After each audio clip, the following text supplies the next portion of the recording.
Hey everyone, welcome back to the channel. Today we have one here from Herpa in 1/72nd scale diecast. We have ourselves a MiG-29 Fulcrum. Now this is from Jahrgeschwader 73, which is now known as Taktische Luftwaffengeschwader 73. They were actually formed in 1959 and are still active flying the Eurofighter Typhoons. Now with the unification of Germany in 1991, the Luftwaffe would find themselves now with East German MiG-29s like this one, flying with their West German F4 Phantoms. Now, JG 73 would receive the title of Steinhoff in 1997 in honour of Luftwaffe ace and West German General Johann Steinhoff after his death in 1994. Now, by the early 2000s, both the MiG-29s and F4s would be phased out of service to make way for the Eurofighter, and the majority of MiG-29s were sold off to Poland, with the last Luftwaffe MiG-29 sold by 2004.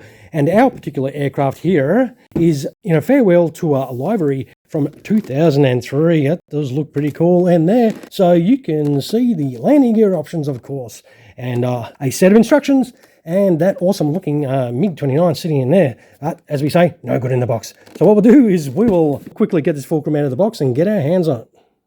Alright, with this Fulcrum out of the box, it does come with a little baggie that does have some missiles and tanks and other assortment of accessories we need to put on. We'll get this lid off. It does not come with a stand though, so very similar to your JC wing options. No stand, so you'll have to buy that extra. It does have another baggie that does have some gear bay doors. That's the usual. And the landing gear options there. A set of instructions right here.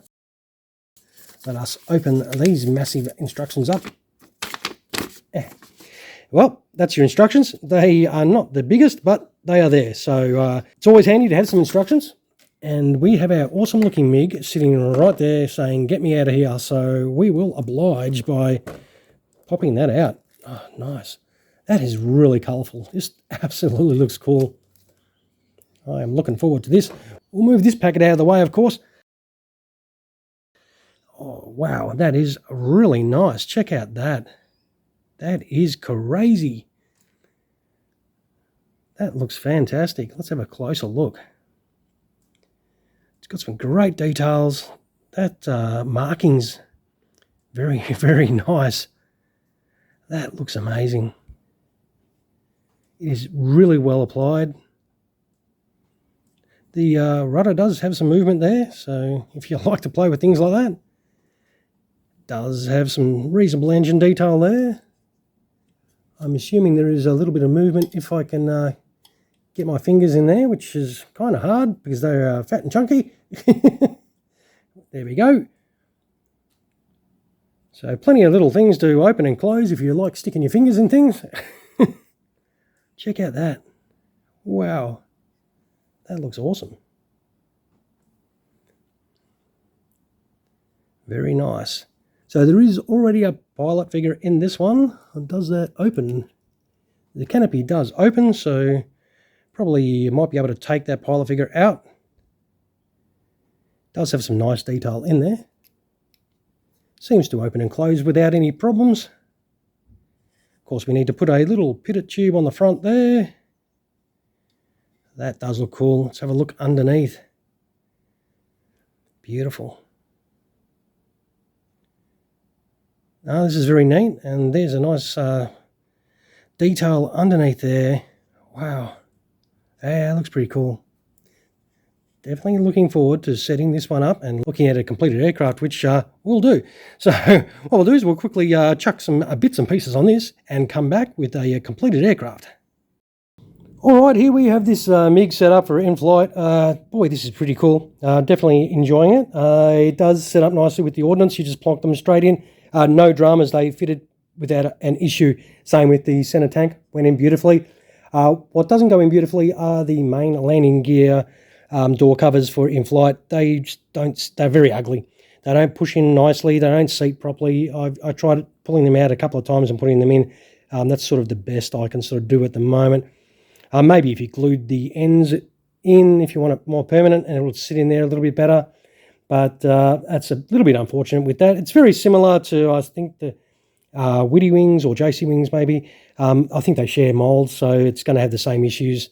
The nose wheel cover went in without a problem at all, though. That is very nice, but it's not painted. You'll see the main landing gear covers have that paint that does go through, and I'm assuming that paintwork for the livery does go through down there, but they haven't painted that nose wheel cover, which is a little bit unfortunate with that. But it does look very nice. I do have to say this whole scheme does look pretty awesome. I am extremely happy with it. So this is how your beautiful looking Fulcrum will look in Luftwaffe colours. In flight, of course. I reckon it does look pretty cool.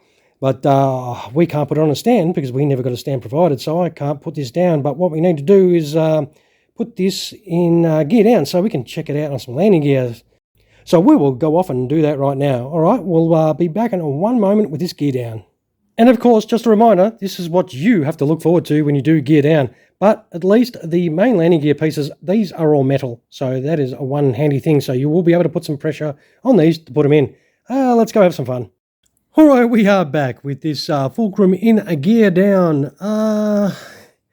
There is a lot of fiddly mucking around with putting all those little gear bay doors on. It is very time consuming. It can be frustrating. So depending on your patience level to whether you throw this model against a wall or not. I did have a little bit of difficulty trying to slot these gear bay doors in right here. You've actually got to take all your missiles off and everything again and have a clean wing, and then you can sort of fit your fingers in there to put everything on.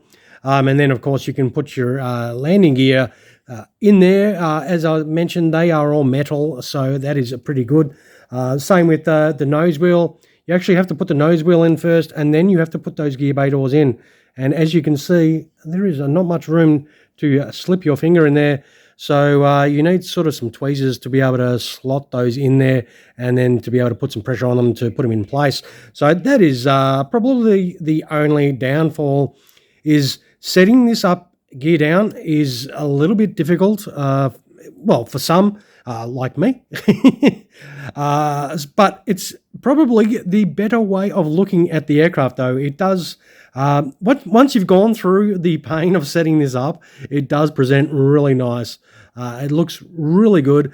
I'm definitely happy with it gear down, but it does take you a little bit to get there. But of course, well, we better see how it sits on the landing gear. That is going to tell you how good that gear is. And it does sit on there nicely, though. But the thing that is working for it is this awesome looking livery. Looks fantastic. I reckon this does look amazing. But of course, what does go against it is just how fiddly stuff is. But that could also be my fingers as well. Always feel free to say in the comments below if you find these very easy to set up, if you've got one of these yourself.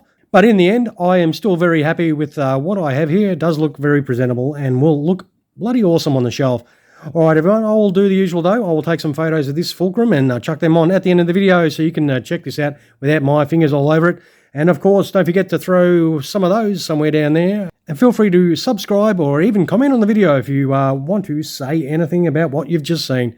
All right, everyone, I'll wind up the video by saying thank you so much for spending your valuable time in checking out another one of our video reviews. All right, thank you so much for watching. You all have a fantastic rest of your day. Cheers, everyone.